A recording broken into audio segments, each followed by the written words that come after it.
उसके आगे इसने लास्ट एंड तक μ4 निकाल रखा है। ये तब ज़रूरत है जब तुम्हें पेपर में अगर आ जाए कि μ4 निकालना है, the fourth moment about mean निकालना, तो ये तरीका यूज़ करना है। बाकी μ3 तक तुम छोड़ सकते हो। ये फिर भी तुम ये मतलब ये है कि अब तुम्हें जनरल फॉर्मूला याद है, तुम इसके आगे वैल्यूज़ पुट करके μ4 भी निकाल सकते हो। नेक्स्ट हमारा क्वेश्चन है, show that the rth moment मतलब म्यू डैश अबाउट ओरिजिन में हमेशा डैश आता है, of binomial distribution of degree n is given by mu r dash this. मतलब तुम्हें ये वैल्यू निकालनी है, बाइनोमियल डिस्ट्रीब्यूशन लेना है, उसकी डिग्री कितनी है n है, इज गिवन बाय दिस। तो मतलब अब क्या लेना है, ये तुम्हारा जनरल फॉर्मूला होता है n C x p x Q की पावर एन एक्स। ये मैंने पहले भी बताया था, ये बाइनोमियल डिस्ट्रीब्यूशन की फॉर्म होती है जिसको हम p प्लस क्यू की पावर n ले सकते हैं। तुम्हें याद होगा बाइनोमियल डिस्ट्रीब्यूशन की एक्सपेंशन उसी के अकॉर्डिंग, जब इसको एन सी 0 p की पावर 0 q की पावर n माइनस 0 फिर x को 1 पुट करोगे अप टू सोन एन सी एन तक रुकोगे, तो ये क्या बन जाता था हमारा q, जो ये इन दोनों की जो पावर्स होती हैं उनकी पावर में जितना यहाँ पे है वो n बन जाता है। ये मैं पहले बता चुकी हूँ, अगर नहीं आ रहा तो ये तुम पहले वाले लेक्चर्स को देखना, उसमें मिल जाएगा। यहाँ तक आ गया। अब इसमें बोला फॉर r इक्वल्स टू 1, जब हमारा r इक्वल्स टू 1 होगा, इसमें जनरल फॉर्मूले में जैसे तुम्हें याद होगा PMI में करते थे, उसी टाइप में हमें यहाँ पे भी करना है। PMI में क्या होता था, r इक्वल टू 1 के लिए हम ट्रू मान के चलते थे, k के लिए सपोज करके चलते थे कि रिजल्ट ट्रू, और k प्लस 1 के लिए प्रूव कर देते थे। वही यहाँ पे करना है। इसने बोला rth मोमेंट अबाउट ओरिजिन ये होगा, r को 1 पुट किया तो क्या बनेगा, r को 1 पुट करोगे μ1 dash p curl by curl p की पावर 1 q प्लस p की पावर n। फिर partial derivative with respect to p। Partial derivative क्यों, क्योंकि ये जो म्यू है वो हमारे 2-3 चीज़ों का फंक्शन है। अब यहाँ पे क्यू पी का फंक्शन नहीं माना जाएगा। देखो इधर क्या किया, r को क्या पुट किया 1 पुट करने के बाद यहाँ तक गया, उसको डिफ्रेंशिएट कर दिया with respect to p। With respect to p differentiate करोगे फर्स्ट वाली टर्म को, देखना फर्स्ट वाली टर्म का पावर n है, n आगे आ जाएगा q प्लस p की पावर n माइनस 1, और p का खुद के रिस्पेक्ट में डेरिवेटिव क्या होगा 1 इज इक्वल्स टू, समेशन के ऊपर कोई फर्क नहीं पड़ेगा, एन सी एक्स पे कोई फर्क नहीं पड़ेगा, p की पावर x आगे आ जाएगा p की पावर x माइनस 1, और q एज इट इज़ रहेगा। क्यों रहेगा, अभी मैंने वही बात बोली है कि जो कर्ल p लिखा हुआ है वो सिर्फ p के रिस्पेक्ट में, अब की बार q और p को एक दूसरे से रिलेटेड नहीं मानोगे, तभी मैंने यहाँ पे क्या लिखा है पार्शियल डिफरेंशिएशन। तो मैं याद पार्शियल डिफरेंशिएशन बता देती हूँ क्या होता है। अगर एक फंक्शन जैसे x y और z का फंक्शन है, यहाँ देखो अगर हमारा कोई फंक्शन x y z 3 का फंक्शन है और मुझे डिफरेंशिएशन चाहिए with respect to only x, जब हमारा फंक्शन है 3 का लेकिन हमें डिफरेंशिएशन हाफ का कर रहे हैं, मतलब सिर्फ विद रिस्पेक्ट टू x कर रहे हैं, तो उसको हम बोलते हैं पार्शियल। पार्शियल में जो d है ना, ये कंप्लीट नहीं होता है। वहाँ पे जब हम ऑर्डिनरी डिफरेंशियल पढ़ते थे तो वहाँ पे कंप्लीट d और dx कंप्लीट लिखते थे x y z। तो यहाँ पे वो जो y और z थे ना वो हमारे कांस्टेंट माने जाते थे, कि मतलब फंक्शन जो है ना वो सिर्फ x है तो ये कंप्लीट x लिखा जाएगा। लेकिन यहाँ पे तीनों फंक्शन है, पहली बात तो ये y z इकट्ठे लिखे नहीं जाएंगे, वहाँ पे अगर लिखे जाएंगे तो y z को कांस्टेंट माना जाएगा। यहाँ पे y z कांस्टेंट नहीं है, हम x के रिस्पेक्ट में कर रहे हैं तो हाफ लेंगे, जब y के रिस्पेक्ट में करेंगे तो भी हाफ लेंगे। मतलब हाफ का मतलब कंप्लीट d नहीं लिखना है, इसको बोलते हैं हम पार्शियल, अधूरा। पार्शियल का मतलब भी क्या होता है, अधूरा। तो वही बात कह रहे हैं यहाँ पे p और q को अलग अलग मान रहे हैं, तो इसलिए differentiation with respect to only p किया है। और वो भी क्यों किया, क्योंकि क्वेश्चन में दिख रहा है तुम्हें यहाँ पे कर्ल बाय कर्ल p लिखा हुआ है, इसको कर्ल भी बोल देते हैं पार्शियल वाले को। अब आगे आप बोला मल्टीप्लाइंग बोथ साइड्स, पहले इसने क्या किया यहाँ पे उसको डिफरेंशिएशन किया, ये partial differentiation with respect to p of equation 1, यहाँ तक तुम्हें बता दिया है। फिर दोनों साइड क्वेश्चन में भी इसमें क्या बोला, मल्टीप्लाई कर रहे हैं विद रिस्पेक्ट टू p, दोनों साइड मल्टीप्लाई करो p से, यहाँ पे भी n p हो जाएगा q प्लस p की पावर ये, और तो बाकी एज इट इज़ है। यहाँ पे p से मल्टीप्लाई करेंगे तो x माइनस 1 है वो p की पावर x हो जाएगी q की पावर n माइनस x। यहाँ तक आ गए। अब उसके बाद क्या किया p को अगर मैं हटा दूं तो अगर मैं इसका डिफरेंशिएशन, देखो इस फंक्शन का differentiation with respect to n करूँगी तो क्या बनेगा, n आगे p q प्लस p की पावर n माइनस 1, तो इसने उल्टा कर दिया। मतलब मैं इस पूरे पार्ट को क्या लिख सकती हूँ, curl by curl p of q plus p की पावर n, और यहाँ पे समेशन x चल रहा था x लिखा, और n c x p x ये पूरा क्या होता है, बायनोमियल डिस्ट्रीब्यूशन का प्रोबेबिलिटी फंक्शन, तो उसको क्या लिख दिया p x। और मैंने तुम्हें बताया था x p x क्या होता है, e ऑफ x, और e ऑफ x क्या होता है μ1 डैश, तो यहाँ पे क्या लिख दिया उसने μ1 डैश। तो ये हमारा फर्स्ट पार्ट प्रूव हो गया तो फर्स्ट के लिए इसने प्रूव करके दिखाया कि फर्स्ट हमारा ट्रू है। अब हम मान के चलेंगे let us suppose that the result is true for r equals to k. हम के लिए ट्रू मान के चलेंगे। एक बार दोबारा देख लो क्या किया इसमें हमने, हम q प्लस पी की पावर एन, ये बाइनोमियल डिस्ट्रीब्यूशन की फॉर्म है ये वाली, और ये हमने उसको बताया था कि कैसे लिखना है। उसके बाद r को 1 पुट किया है, r को 1 पुट करने के बाद ये आ रहा है। अब मैं ये प्रूव करके दिखाऊंगी ये आ कैसे रहा है।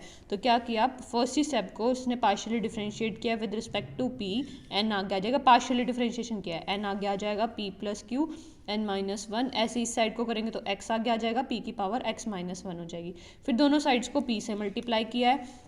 और अगर तुम चाहो यहाँ पे काम नहीं बढ़ाना तो partial differentiation with respect to x किया है तो इसकी जगह ये भी लिख सकते हो, curl by curl p of p plus q की पावर n। इसको एज इट इज़ रखना क्योंकि हमें आगे वापस वहीं घूमना है, तो इसको एज इट इज़ भी रख सकते हो। इसकी बजाय partial differentiation with respect to p किया ना, उसको एज इट इज़ लिखा रहने दो, इस साइड को कर लो। फिर हमने क्या किया, घूम के वापस यहीं आना है तो दोनों साइड p से मल्टीप्लाई कर दो, ये बन जाएगा x px, और ये क्या होता है मीन, और ये क्या बन गया फर्स्ट मोमेंट।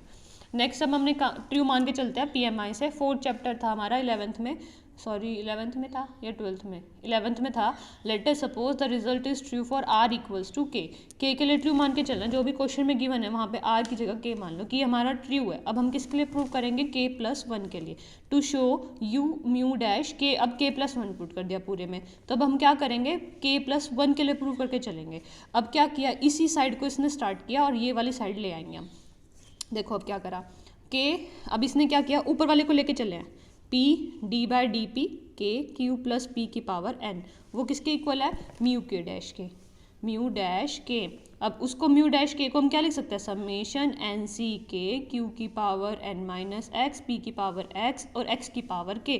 ये भी मैंने बताया था ये होता क्या है, e x की पावर k होता है। तो फिर मैंने बताया था जो भी अंदर होता है वो समेशन के साथ x की पावर k आ जाता है, और बाकी पूरा जो भी डिस्ट्रीब्यूशन चल रहा होता है वो देखो ये क्या बन जाएगा, समेशन x की पावर k इंटू में p of x। p of x क्या हमारा बाइनोमियल डिस्ट्रीब्यूशन है, बाइनोमियल डिस्ट्रीब्यूशन की value N C X, Q की power n minus X, P की पावर x। यहाँ तक आ गए हम। अब क्या किया, दोनों साइड्स को फिर दोबारा डिफरेंशिएट किया। क्यों किया, क्योंकि हमें कितनी पावर चाहिए यहाँ पे देखो। अब मुझे ये वाली साइड चाहिए, ये वाला जो बॉक्स है तो मैं प्रूव करके दिखाऊंगी, इसका यूज़ अभी हमने किया नहीं है कुछ। इस वाली साइड को अब हमने स्टार्ट यहाँ से किया, इस वाले के अंदर k प्लस वन है, तो मतलब इसी टर्म का मुझे एक और चाहिए, पावर ऐड हो जाएंगी ना, तो एक बार पहले डिफरेंशिएट किया और फिर मल्टीप्लाई कर लेंगे। देखो लिखा differentiating partially with respect to p, इसको डिफरेंशिएट करोगे partially with respect to p, तो कर्ल बाय कर्ल p आ गया यहाँ पे, ये वाली टर्म एज इट इज़, ये वाली टर्म एज इट इज़, यहाँ पे k चल रहा है तो k आएगा। अब डिफरेंशिएट करते हैं इसको विद रिस्पेक्ट टू p, तो ये भी एज इट इज़ रहेगा, ये भी एज इट इज़, और x की पावर k भी एज इट इज़, खाली p की डिफरेंशिएशन होनी है, तो x आगे आ जाएगा, तो x आगे आ जाएगा, एक x k चल रहा था, एक और x आ गया, तो पावर ऐड होके x k प्लस वन बन गया और p की पावर x माइनस वन। फिर मुझे चाहिए ताकि k प्लस वन बन जाए, एक p से और मल्टीप्लाई कर देते, दोनों साइड को p से मल्टीप्लाई किया तो यहाँ पे भी p आ जाएगा और यहाँ पे पावर ख़त्म हो जाएगी। जब यहाँ पे p आ जाएगा तो ये क्या बन जाएंगे दोनों terms, base same power add, तो k प्लस वन बन जाएगा। देखो p से मल्टीप्लाई कर दिया दोनों साइड, तो यहाँ पे p की पावर x बन गया और इसने लिखा x की पावर k, और ये पूरा बाइनोमियल डिस्ट्रीब्यूशन का px, इन दोनों को इकट्ठा कर लेंगे, ये वाली टर्म और ये वाली term, power same base base same power add k plus one, ये क्या बन गया हमारा म्यू डैश k। अभी बताइए e of x k plus one बन गया।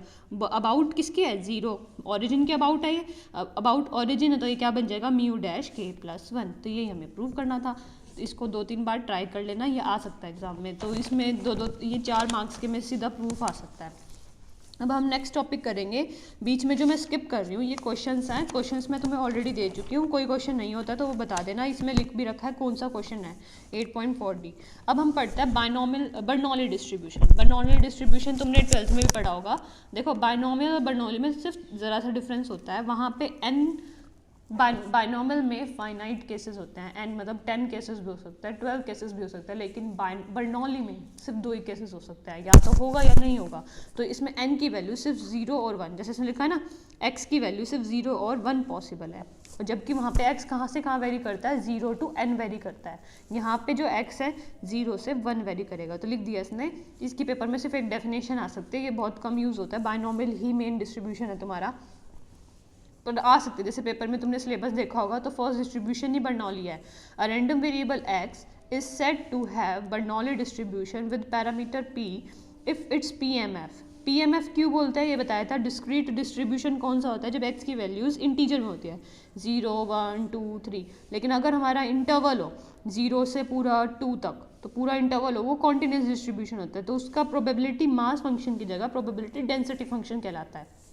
यहाँ पे डिस्ट्रीब्यूशन कौन सा हमारा डिस्क्रीट 0 1 2 3, तो ये सब क्या कहलाएंगे, इसके पी एक्स को हम क्या बोलेंगे, P M F, probability mass function is given by this. इसमें देखो वहाँ पे क्या था, एन सी एक्स था, बस वहाँ से एन सी एक्स हटा दिया और क्या बना यहाँ पे पी एक्स, क्यू की पावर n माइनस एक्स होता था, लेकिन n कहाँ तक वेरी कर रहा है यहाँ पे 1 तक, इसलिए n को हटा दिया, यहाँ पे 1 लिख दिया इसने, तो बाकी सब जगह 0 होगा। बस इसमें ना एन सी एक्स हटा दिया है और n की वैल्यू यहाँ पे 1, n माइनस एक्स की जगह यहाँ पे क्या बन गया 1। बस इसकी डेफिनेशन याद रखनी है तुमने। अब हम कर रहे हैं mean deviation about, most important topic है ये, आता ही है 90% चांसेस है ये पेपर में आता है।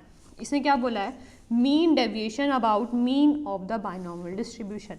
देखो तुम्हें क्या करना है, तुम्हारे एग्जाम में ना जितने भी टॉपिक है, अब सारे डिस्ट्रीब्यूशंस हैं, अगर तुम्हें बायनॉमियल डिस्ट्रीब्यूशन बिल्कुल अच्छे से समझ आ जाता है ना, तो बाकी सारे डिस्ट्रीब्यूशन आसानी से आएंगे। सबसे बड़ा डिस्ट्रीब्यूशन यही वाला है, बाकी सारे डिस्ट्रीब्यूशन 2 या 3 पेज के हैं।